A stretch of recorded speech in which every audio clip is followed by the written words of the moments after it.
Cuaca panas diperkirakan Badan Meteorologi, Klimatologi, dan Geofisika BMKG akan melanda sebagian besar daerah di Indonesia. Hal ini diakibatkan pengaruh angin monsun Australia.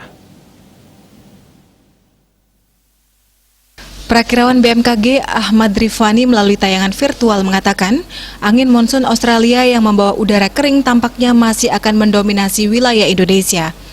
Angin monsun Australia diperkirakan bergerak ke bagian selatan Indonesia, kemudian sebagian Sumatera, Kalimantan, Sulawesi, dan Maluku.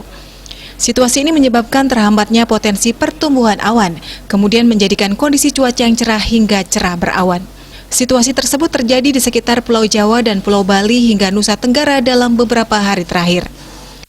Untuk itu agar selalu menjaga kesehatan, terutama di tengah kondisi cuaca yang panas dan juga relatif kering seperti saat ini. Meski demikian, potensi hujan berintensitas sedang hingga lebat diperkirakan masih terjadi di Aceh dan Kalimantan Utara. Angin kencang juga dapat berpotensi terjadi di Nusa Tenggara Barat dan Maluku. Sementara itu, perakiraan kondisi suhu di sejumlah kota besar di Indonesia dilaporkan relatif rendah berada di Bandung mencapai 17 hingga 30 derajat Celcius, serta Kupang, Nusa Tenggara Timur mencapai 18 hingga 33 derajat Celcius, sedangkan suhu rata-rata mencapai 25 hingga 34 derajat Celcius. Bali Post melaporkan.